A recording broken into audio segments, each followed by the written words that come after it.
Ever notice how sending good vibes out seems to attract good things back? Yeah. Like you take the time to help someone out, Mm-hmm. and then bam, something awesome happens in your own life. It is interesting how often that seems to happen, yeah. Yeah. You think it's coincidence, but this paper we're looking at today actually suggests there's a universal law at play. Well, really? The law of equivalent exchange. Okay, so not just coincidence then, but equivalent exchange. That almost sounds a bit, I don't know, like transactional. Yeah, it's a little more nuanced than that. Like, it's not about literally, like keeping score of every good deed or Right. it's more about understanding that the energy, the effort that we put into the world, Mm-hmm. whether it's our work, our relationships, our own personal growth, tends to create corresponding results. So if I'm like constantly focused on negativity or lack, Yeah. that's gonna be reflected back. Exactly. Okay. And that leads us to the next principle, really fascinating, that this paper unpacks, and that is the law of abundance. No.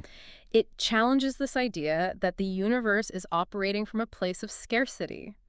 Instead, it suggests there's an unlimited supply of resources, love, opportunities, even happiness Okay. available to everyone. Okay, see, I'm intrigued, but honestly, this one's always been a bit tough for me to wrap my head around. Like, if there's truly this, like, abundance of everything, why are so many people struggling? That's where limiting beliefs come into play, you see. Yeah. It's like trying to attract a gourmet meal while believing you only deserve, scraps. Right. The paper argues we need to shift that mindset, that scarcity mindset, to a mindset of abundance, trusting that the universe can and will provide if we align ourselves with that frequency. So Mm. it's not just about wishing for more money or success. It's about genuinely believing that it's possible for you. Precisely, yeah. Okay. And that belief, right, that belief acts as a magnet, drawing those very things into our lives. And that brings us, of course, to the law that everyone seems to be talking about these days, the law of attraction. Yes. This one is huge. It's like this idea that we can manifest our desires just by, like, focusing our thoughts, our feelings on them. Yeah, exactly. Right. It's important, though, to approach this law with a grounded perspective, right? Okay. The paper emphasizes that it's not about passively wishing for things to occur magically, right? Right. It's about aligning our energy with what we want to attract. Think of it like setting a clear intention for the universe and then taking inspired action towards making it a reality. So it's not enough to just, like, visualize winning the lottery. You actually have to buy a ticket Exactly. and maybe, explore other avenues for financial abundance. Exactly. It's about actively participating in the creation of our reality, not just sitting back and waiting for things to fall into our laps. Right, right. And this active participation actually ties into the next universal law this paper dives into. Okay, all right, hit me with it. What's the next piece of this cosmic puzzle? The law of cause and effect, Okay. highlighting the interconnectedness of everything. Right. Every action creates a ripple effect, leads to a corresponding reaction. Okay, like a cosmic game of dominoes. Exactly. What we put out there really does come back to us in some way. Precisely. And this principle, it applies to everything. From our personal relationships to our impact on the environment. This paper even connects it to the scientific method, Oh, wow. where we're constantly, testing, observing how different actions lead to different outcomes. So it's not about, like, blaming ourselves for every little thing that goes wrong, but it's more like understanding that our choices have consequences. Exactly. Yeah, like we're not just passive passengers along for the ride. Mm-hmm.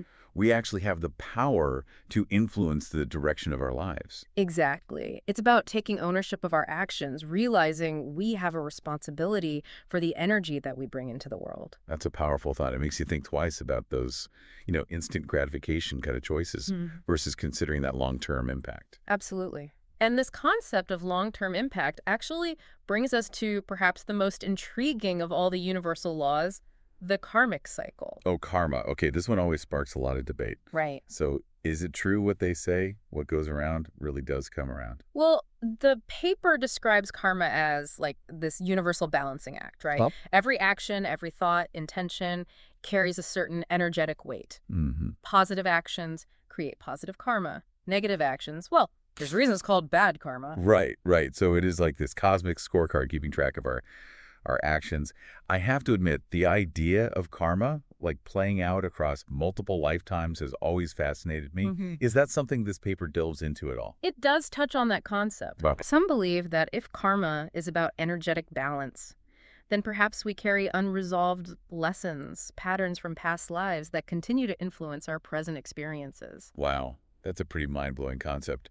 So, Sure. so if I'm understanding this right, our actions in this lifetime could be influenced by like past experiences that we haven't even consciously processed. That's one way to look at it. Wow. It adds a whole other layer to understanding our motivations and our behaviors. That does. Just we might be carrying around, baggage from previous lifetimes that we're not even aware of. That makes the stakes seem a bit higher. Right. If our actions have repercussions that extend beyond just this one life, it kind of makes you want to be, extra mindful of the choices you're making. Absolutely. But it's not about living in fear of creating bad karma. Instead, the paper suggests we view it as an invitation to live with greater awareness, Okay. compassion, and a commitment to personal growth. So it's less about punishment and more about, like, learning and evolving over time. Okay, I have to say, this deep dive into universal laws is already blowing my mind, and we're not even done yet. We've covered some big ones. Yeah. Equivalent exchange, abundance, attraction, cause and effect, and now karma. What else does this research paper explore? So we covered some pretty major universal laws: equivalent exchange, abundance, attraction, cause and effect, and karma.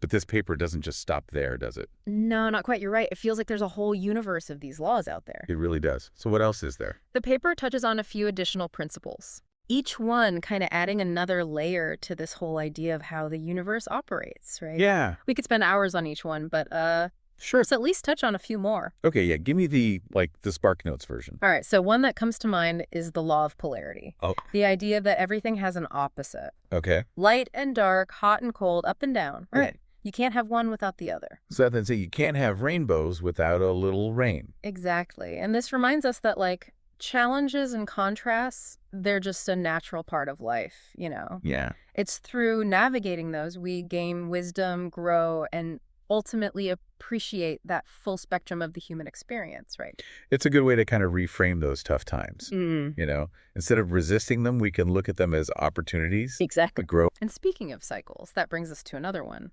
the law of rhythm.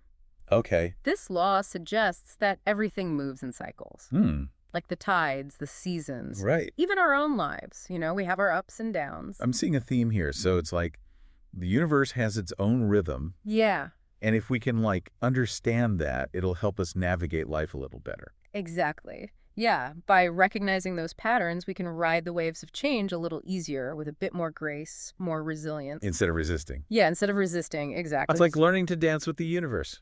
That's a good way to put it. Okay, so what's our last bonus law? Let's go with the law of correspondence, which is often summarized as above, so below. This principle suggests that there's this fundamental interconnectedness between the macrocosm, the universe at large, and the microcosm, so our individual lives. So the patterns that we're seeing out there in the universe are mirrored in our own personal experiences. Exactly. It invites us to look for those reflections, Okay. to see the connections between, what seems grand and what's personal. Yeah. For example, just as stars are born, they live out their cycles and then they fade away. Right. We too experience periods of growth, transformation, and eventually transition. Wow, that's a pretty profound thought. It is, isn't it? Makes you feel very small, Yeah. but also incredibly connected at the same time. It's a beautiful paradox. It is. And I think that's the gift of really diving into these universal laws. They give us this framework for understanding our place in all of this, Yeah. They empower us to live with more intention, more purpose, Yeah, for sure. more connection. This has been incredible, I have to say. It's a lot to take in. We went from very practical things like manifesting our desires to some pretty out there concepts like karma across lifetimes. Yeah. Really makes you think. It does. And the most exciting part is this is really just the beginning. Yeah. The more we pay attention to these principles, the more we see them showing up in our everyday life. It's like an open invitation to just keep exploring these ideas and see how they resonate. Mhm. And you know what? Maybe this deep dive has sparked a curiosity in some of our listeners as well. I hope so. So if any of this resonated with you, think back to those moments in your own life where maybe you've seen these laws in action, right? You might be surprised by what you discover. Yeah. And who knows, maybe you'll start noticing new synchronicities, new opportunities, new connections kind of popping up as if, the universe itself is conspiring to guide you. It's amazing how that happens. It really is. Yeah. All right, well, until next time.